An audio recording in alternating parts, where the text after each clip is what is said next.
আজকে সকালে উঠেই সব ভিজাই দিলাম, কারণ বাসাতে আজকে খুব ব্যস্ত যাবে। আমি সকাল থেকেই টের পাচ্ছিলাম। আসসালামু আলাইকুম, কেমন আছেন সবাই? আসলে সবাই খুব ভালো আছেন। তো আমি মাংস রান্না করার আগে এখানে একটু হালকা করে সব মশলাগুলো একটু ভেজে নিচ্ছি। এটা ভাজার কারণ মাংসটা না খেতে খুব ভালো লাগে, আর একটা ঘেরানটা খুব বেশ ভালো লাগে আমার কাছে। জায়ান তো আজকে ভীষণ খুশি আর ভীষণ মুডে আছে, ওর বাবা যে আসবে আজকে। তো এখানে এই যে ব্লেন্ডারে মশলাটা করে নিলাম, আর এখন এটার ভিতরে আমি আগে করে সব মশলা দিয়ে দিয়েছি। এবার দিয়ে দেবো মাংসগুলো। তো এখানে কষাতে দিয়ে দেবো, আর এই ফাঁকে ফাঁকে আমি একটু বেসনটা গুলায় রেখে দিলাম। আর ইলিশ মাছ বের করছিলাম, এটা ফ্রিজে রাখা ছিল, বেশ অনেকদিন হয়েছে। এটা বের করে ভাবলাম যে আগেই মনে ছিল না পরিষ্কার করে রাখার কথা।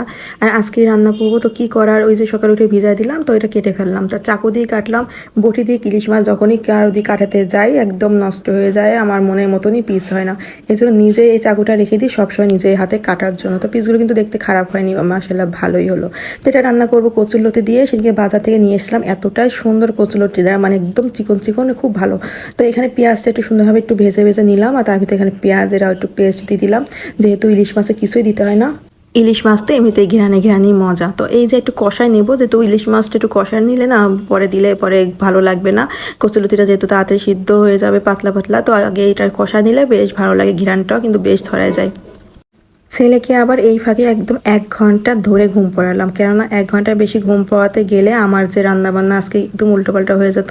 আর ও মাঝরাতে জেগেও ছিল, ওকে নিয়ে অনেকক্ষণ কোলে ঘুম পড়াতে বসেছিলাম, যে জন্যই ও আজকে বেলা করে উঠছে, আর ওর রুটিনটাও আজকে একটু চেঞ্জ হয়ে গেছে। তো মাছটা এরকম কষায় রাখার পর তারপর আমি দিয়ে দিলাম কচুরলতিটা, কচুরলতি কষে আসলে তারপর দিয়ে দিলাম মাছগুলো। আর এই ফাঁকে পাশে চুলে বসে দিলাম বড়া, যেহেতু আজকে মানুষ বেশি থাকবে তো বড়া টাও বেশি থাকবে। তো আমার যে কাজ আর কি, আগে রান্নাটা করে ফেলা, কারণ ইফতারের পরে যে ভাতের নেশাটা ওঠে আর কি বলবো। আর এখানে আমি আলু আর ডিমের চপ বানাই নিলাম, এটাও বেসন দিয়ে সুন্দর করে একটু বানাবো।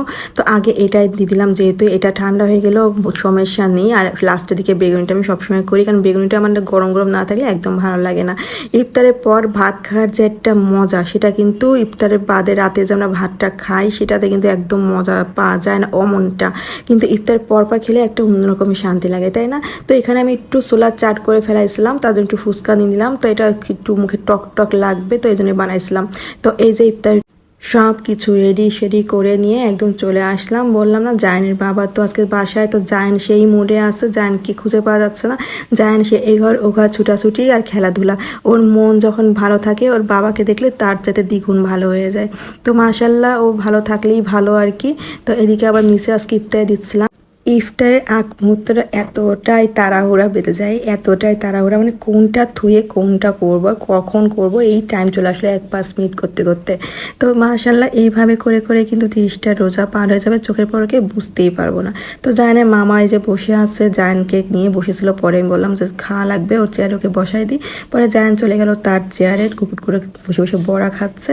আর আর এই দিকে যেটা হলো, এত ব্যস্ততার মাঝে ভুলেই গেছে ছাদে কাপড় নাড়া রয়েছে। আল্লাহ, কি অবস্থা! হঠাৎ করে মনে পড়ছে যা ছাদে তো সব কাপড় নাড়া, কি করব? ছেলেকে নিয়ে চলে গেলাম ওর খালামণির সাথে করে, একদম ব্যাট হাতে নিয়ে, কারণ ছাদে প্রচুর মশা থাকে, ছেলেকে যাতে মশা না ধরে। তো ছেলে খালি পায়ে নিয়ে গেছে, মানে ওর এত ভালো লাগছে। তো কখনো ছাদে রাতেরবেলা ওকে নিয়ে যাওয়া হয় না। পরে কাপড় চোপড় তুলতে দিয়ে দেখলাম খুব সুন্দর একটা চাঁদ উঠে আছে আকাশে, এটা হচ্ছে রমজানের চাঁদ ছিল।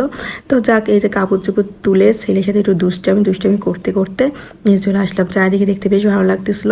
আর এই যে ছেলে আর আমি ছেলে সে দুষ্টামি ছাদে উঠে আমাকে চাঁদ দেখাচ্ছে, একটা একটা করে বলতেছে আমাকে। তারপরে এই যে কাপড় চোপড় তুলে আমরা আবার নিচের দিকে যাব।